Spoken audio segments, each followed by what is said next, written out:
안녕하세요. 뉴스반장입니다. 지난해 10월에 이어 11월에도 우리 군이 북한에 무인기를 보냈다는 군 내부 관계자들의 진술이 나왔습니다. MBC 보도에 따르면 지난해 10월 평양에 떨어진 무인기는 우리 군이 보낸 게 맞고 비행 경로 역시 북한이 공개한 것과 매우 비슷한 것으로 전해졌습니다. 이후 11월에도 무인기를 보내라는 상부 지시에 따라 침투 작전이 실행됐다고 합니다. 사실로 밝혀지면 이는 명백한 외환 유치죄에 해당합니다. 군을 이용해 전쟁을 일으키고 우리 국민의 생명을 위태롭게 한 중대 범죄입니다. 결코 용납할 수 없는 행위입니다. 철저하고 신속한 수사를 촉구합니다. 이제는 사안의 차원이 완전히 달라졌는데요. 윤석열 일당의 국기문란이 어디까지 번지는지 지켜보는 것 자체가 고통스러운 수준입니다. 이번엔 내란 음모를 넘어 외환죄 정황까지 드러났는데요. 단순한 정권 연장이 아니라 아예 전쟁을 일으켜 그걸 빌미로 장기 집권을 하려 한 명백한 반역 행위입니다. 지금까지는 계엄령 모의와 내란 음모 정황이 중심이었는데요. 지난해 10월과 11월 벌어진 우리 군 드론의 북한 영공 침투 사건이 단순 실수가 아닌 의도된 작전이라는 정황이 MBC 보도와 국방과학연구소 분석, 내부 증언을 통해 속속 드러나고 있습니다. 그런데 이번에 밝혀진 정황은 그보다 훨씬 더 충격적인데요.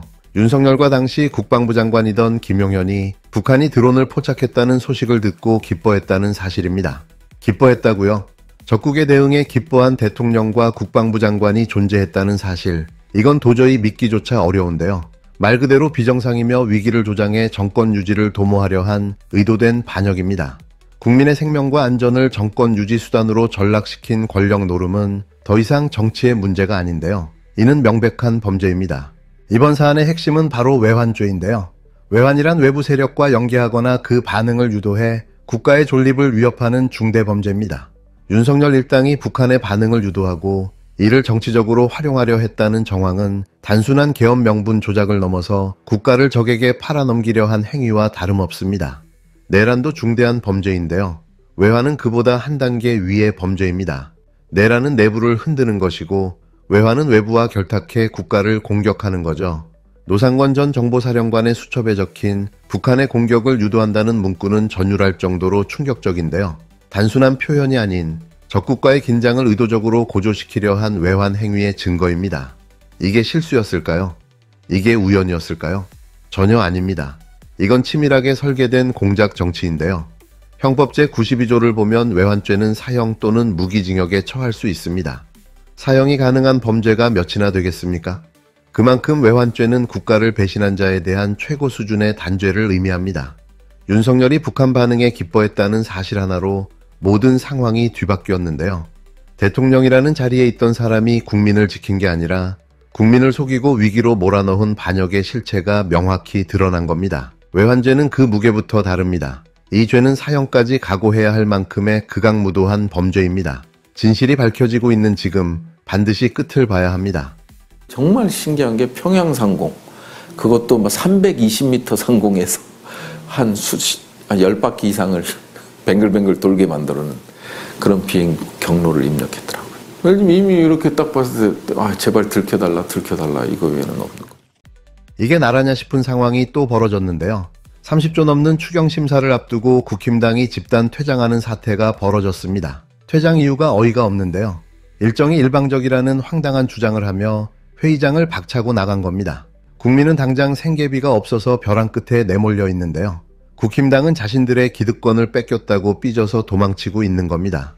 법사위원장과 예결위원장은 야당 몫이라는 전통 타령까지 꺼내들었는데요. 지금 이 국가적 위기 상황에서 전통이, 관례가 대체 무슨 소용이 있다고 저 난리 법석일까요? 핵심은 자신들의 기득권 지키기일 뿐 더도덜도 아무것도 아닌데요. 자기 밥그릇을 내놓으라는 겁니다. 민주당과 함정도 예결위원장의 일방적 의사진행과 일방적인 일정 공제에 대해서 우리 국민의힘은 강력히 항의하고 규탄하는 바입니다. 지난 금요일 날에 민주당은 예결위원장을 일방적 추했습니다. 법사위원장도 마찬가지고. 국회에서 견제와 균형의 원리가 완전히 무너진 것입니다. 법사위원장과 예결위원장을 야당이 갖는 것은 오랜 국회의 전통입니다. 그리고 그 이유는 견제와 균형의 원리를 통해서 국민의 행복과 안전을 더욱더 잘 보장하기 위한 것입니다. 근데 민주당은 이걸 완전히 무시하고 있어요. 행정권과 입법권 다 가지고 있고 국회 내에서도 법사위원장, 예결위원장을 다 가지고 있습니다. 입법 독주를 넘어서 예산 독재까지 지금 하려고 하는 것입니다. 민주당의 한병도 위원장이 예결위원장으로 선출되고 난 이후에 바로 한 일이 뭡니까? 일정을 일방적으로 공개한 겁니다. 지난 금요일 날 일정 공개했습니다. 일정 공개하면서 오늘 종합정책질의를 단 하루만 실시하겠다. 내일은 소위를 하겠다. 7월 3일은 전체 예결을 하겠다. 마음대로 일정을 다 정합니다. 우리는 허수아비입니까? 들러리입니까? 자, 이 일정 공제에 대해서 제가 예결위원장님한테 이미 유선으로 말씀드렸습니다. 왜 이렇게 하면 안 되는지. 일단 종합정책질의를 하루만 한다는 것은 있을 수가 없는 일입니다. 지금까지 예결위 질의에서 종합질의를 단 하루만 한 경우는 코로나 이외에는 없습니다. 코로나 때는 방역 수치상 여러 사람이 한 군데 모여 있는 것을 가능하면 줄여야 됩니다. 그래서 어쩔 수 없이 하루를 실시한 것입니다. 지난번 1차 추경 때도 종합질의를 이틀 동안 실시했습니다. 1차 추경에 지금 2배가 넘는 30조 원이 넘는 추경 예산을 심의하면서 종합질의를 단 하루만 실시한다. 왜 그렇게 합니까? 우리가 국회에서 심의하는 것을 방해하기 위해서 그렇습니까? 그렇게 합니까? 그 다음에 질의 시간도 지금 일방적으로 예결위원장이 10분으로 공지를 했습니다. 종합질의 10분을 한 경우 없습니다. 지난번 1차 추경 때도 15분 했습니다. 이렇게 시간을 줄여서 질의를 못하게 하면은 도대체 무슨 이익이 있습니까? 7월 4일까지 처리하라는 이재명 대통령의 일정에 맞추기 위해서 예결위원장이 거기 들러서는 겁니까? 지난번 시정연설 때 이재명 대통령이 얘기를 했습니다. 야당에게도 예산에 대해서 충분히 얘기를 하시라고 얘기를 마이크 더 주세요. 네, 마이크 더 켜주세요. 이재명 대통령의 시정연설 때 야당 의원들에게도 충분히 예산에 대해서 얘기할 수 있도록 하겠다고 했습니다. 그 얘기를 거짓말로 만들고 있는 것이 바로 민주당과 한병도 예결위원장입니다. 아니, 예산을 심의할 시간이 없는데, 예산을 살펴볼 시간도 없는데 어떻게 의견을 개진하겠습니까? 형식적으로 말만 의견 개진하라고 그러고 실제로는 정부가 원하는 대로 뚝딱 해주겠다. 이것이 민주당의 작전입니까? 저는 오늘 일정은 전면 중단을 하고 지금 이 시간부터 정회를 하고 여야 간사 간에 일정을 협의하고 시간까지 협의를 해서 그 협의된 일정에 따라서 다시 예결위를 시작해야 된다고 생각합니다. 이 부분이 만약에 관철되지 않는다면 예결위원장이 일방적으로 또다시 의사진행을 하겠다고 하면은 우리 국민의힘은 더 이상 추경심사 협조할 수 없음을 분명히 밝혀둡니다. 지금 전국의 자영업자들은 하루하루 문 닫기 직전인데요. 국회에선 기득권 자리 몇 개 안 줬다고 퇴장하고 민생을 내팽개치고 있는 거죠. 국힘당은 법사위원장과 예결위원장을 야당이 맡아야 한다며 어깃장을 놓고 있는데요. 정작 그 전통이 어디 법에 써 있느냐고 묻고 싶습니다. 종합질의가 하루면 부족하다며 이틀로 늘려야 한다는 주장도 제기됐는데요. 출석한 장관도 거의 없고 나와 있는 사람들도 임기 끝나가는 고위직분인데 누구한테 이틀이나 질의하겠다는 걸까요? 결국 이틀간 질의하자는 것도 이재명 대통령 국정 발목 잡기용 정치술수에 불과하다는 비판이 나오는데요. 오로지 발목 잡고 시간 끄는 게 목적입니다. 종합정책 질의 하루 하면 안 되고 이틀을 꼭 해야 한다고 하시는데요. 시간 끌기 외에 어떤 목적이 있는지 저는 의문입니다. 지난 1차 추경 때 정책 질의 이틀 했습니다. 근데 지금 이 상황에서 이틀이 주어지면 누구한테 무슨 질의 하시겠습니까? 진짜 궁금합니다. 저 자리에 앉아 계신 분들 보이십니까? 기관장이 불출석한 기관이 지금 적지 않고 이제 새 장관 임명됐기 때문에 나오지 않겠다고 어제도 줄줄이 불출석 사유소에 도장 찍어달라고 찾아왔습니다. 그나마 출석한 분들도 그중 절반은 이제 곧 임기 끝나고 떠나실 분들이고요. 이번 추경안 어떻게 집행할 건지 확인하고 묻는 거 얼마든지 필요하지만 책임있게 답변할 수 있는 장관도 아직 없고 윤석열 정권에서 임명한 장관들은 나 몰라라 출석도 안 하겠다고 하고 대신 출석한 차관님들도 책임있는 결정이나 답변할 수 없는 상황인데 이틀 동안 질의할 만한 제대로 된 질의 상대가 지금 있는 상황입니까?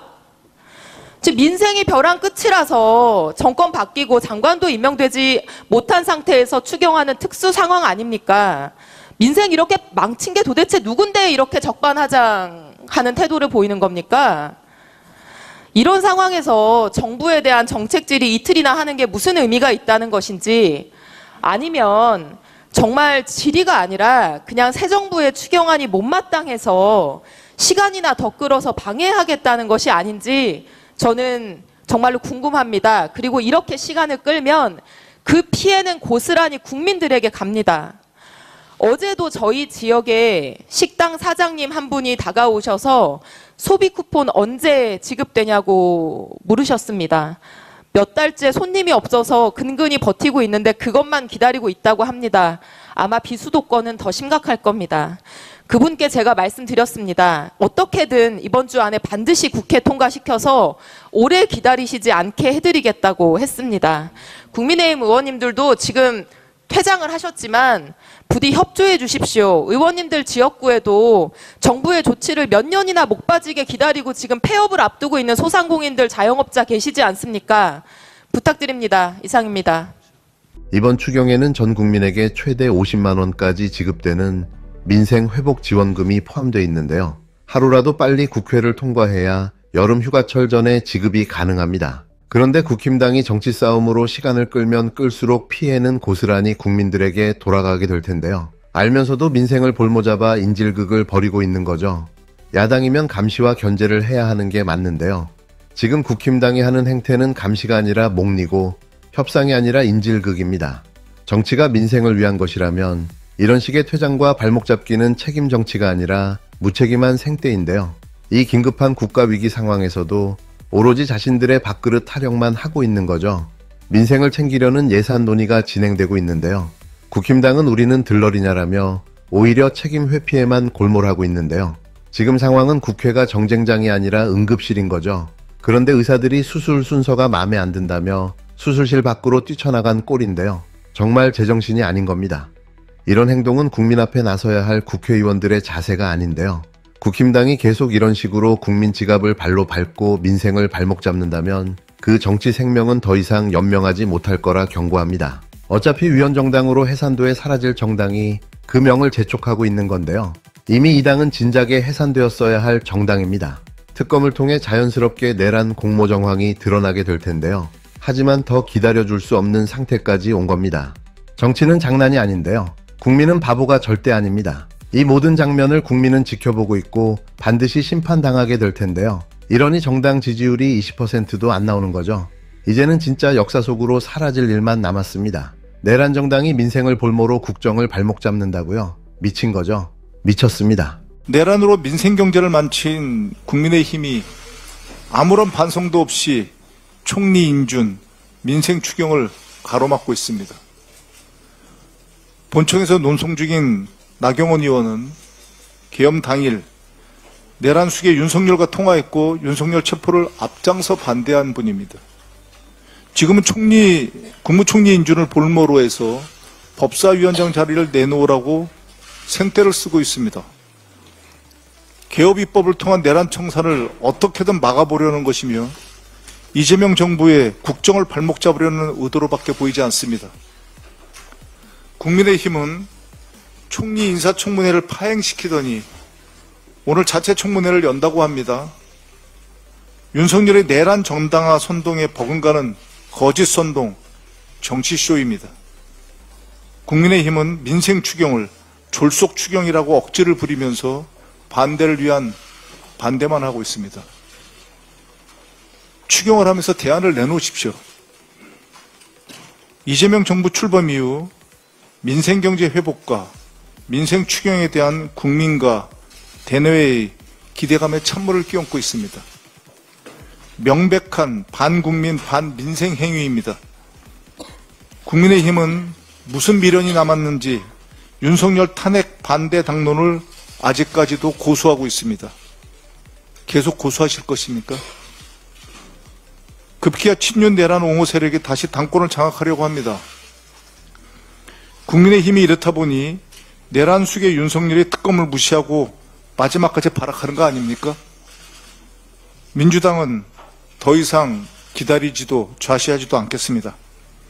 내란으로 민생경제를 망친 세력이 민생경제를 회복시키려는 노력까지 방해하는 것을 더 이상 두고 보지 않겠습니다.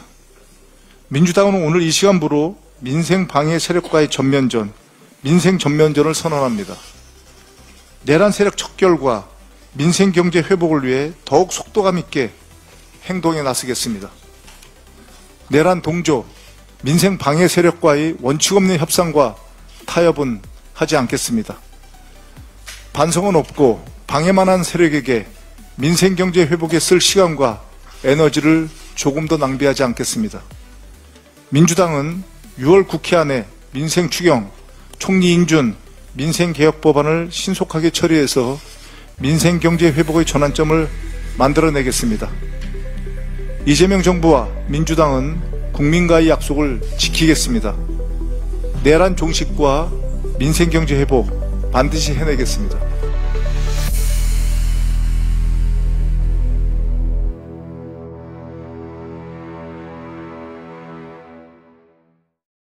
안녕하세요. 당신께서 보내주신 자료들 그 핵심 정보를 파헤쳐보는 시간입니다. 네, 안녕하세요. 오늘은 현재 한국 정치 아주 뜨거운 감자죠. 두 가지 사안을 좀 집중적으로 들여다볼까 하는데요. 네, 하나는 그 전직 대통령 관련해서 국가 안보 문제, 중대 의혹이 있고요. 또 다른 하나는 민생 예산안 처리, 이게 국회에서 꽉 막혀 있는 상태. 이 두 가지입니다. 맞습니다. 보내주신 자료들 보니까요. 이게 상당히 좀 강한 어조로 특정 주장들을 막 펼치고 있더라고요. 네, 내용이 상당히 심각합니다. 뭐랄까, 국가의 근간을 흔들 수 있다, 이런 의혹하고 또 당장 시급한 민생 문제 해결을 가로막는 그런 정치적 대립, 이 두 가지가 핵심 축인데요. 그렇죠. 그래서 이 복잡하게 얽힌 문제들 속에서 핵심 쟁점이 뭔지 그걸 명확하게 짚어보는 게 오늘 저희 목표입니다. 자, 그럼 바로 시작해 볼까요? 네, 좋습니다. 한번 깊이 들어가 보죠. 자료에서 가장 좀 충격적이었던 부분은 역시 윤석열 당시 행정부가요. 일부러 북한을 자극해서 안보 위기를 만들려고 했다. 이런 주장이에요. 네, 저도 그 부분이 가장 눈에 띄었습니다. 특히 그 군 드론이 북한 용공 침투한 사건 있잖아요. 이게 단순 실수가 아니고 북한 반응을 유도하려고 기획된 작전이었다. 뭐 이렇게 보고 있다는 점. 심지어 북한이 그걸 탐지했을 때 내부적으로는 오히려 기뻐했다는 내용까지 언급되니까요. 상당히 좀 그렇죠. 와, 그렇죠. 그러면서 자료에서는 이걸 외환죄라고 딱 규정을 하더라고요. 내란죄보다 더 무겁다. 와, 외환죄라니. 이 단어 자체가 굉장히 무섭게 들리는데 구체적으로 어떤 행위를 문제 삼는 거죠, 자료에서는? 바로 그 외환죄, 이게 핵심 키워드입니다. 형법을 보면요, 제92조에 외환죄가 나오는데 이게 외국과 통모해서 대한민국에 항적하거나 뭐 군사상 이익을 주는 그런 형이거든요. 외국과 통모해서. 네, 그래서 사형까지 선고될 수 있는 아주 중범죄인데요. 여기서 자료들이 주장하는 핵심은 뭐랄까, 단순히 간첩 행위 같은 거랑 좀 다르다는 거예요. 간첩 행위와는 다르다. 네, 핵심은 외구 세력, 그러니까 북한의 반응을 의도적으로 유도해서 국가적인 위기 상황을 만들고 이걸 통해서 국내 정치적 이득, 뭐 예를 들면 정권 지지율을 올린다거나 이런 걸 노렸다는 의혹인 거죠. 의도적인 유도. 그렇죠. 드론을 평양 상공까지 보내서 뭐 여러 바퀴 돌게 했다, 이런 비행 경로 주장이라던가 아니면 내부 문건에 북한 공격 유도 이런 메모가 있었다는 점, 이런 걸 근거로 제시하고 있어요. 와, 북한 공격 유도 메모라니. 그래서 자료들은 이걸 단순한 어떤 권력 다툼의 문제가 아니라 국가의 안위 자체를 이용한 거의 뭐 반역 행위에 가깝다, 이렇게 보는 겁니다. 외환죄가 사형까지 가능한 중죄라는 점, 그게 참 놀랍네요. 그럼 자료에서 제시된 이런 근거들이 실제로 그 정도 혐의를 입증할 만하다고 보는 건가요? 아니면 좀 정치적 공세 성격이 강하다고 분석하나요? 자료들의 논조는요, 제시된 정황 증거들이 외환죄 혐의를 뒷받침하기에 충분히 심각하다, 이쪽에 좀 무게를 두고 있습니다.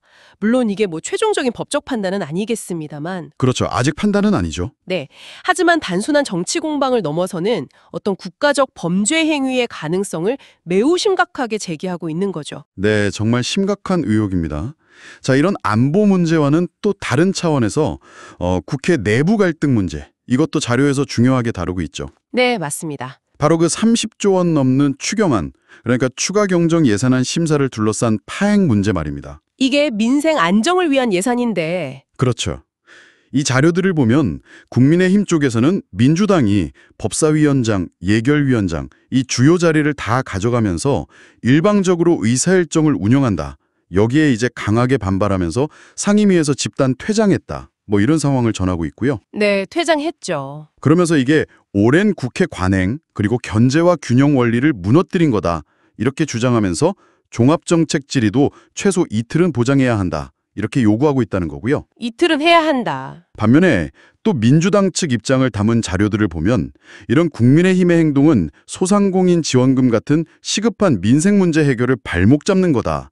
일종의 정치적 인질극이다. 이렇게 비판하고 있어요. 인질극이라는 표현까지 쓰는군요. 네, 자료에 인용된 어떤 의원 발언처럼 지금 소상공인들은 하루하루 피가 마르는데 국회가 정쟁으로 시간을 끄는 건 범죄나 마찬가지다. 뭐 이런 격앙된 목소리도 담겨 있고요.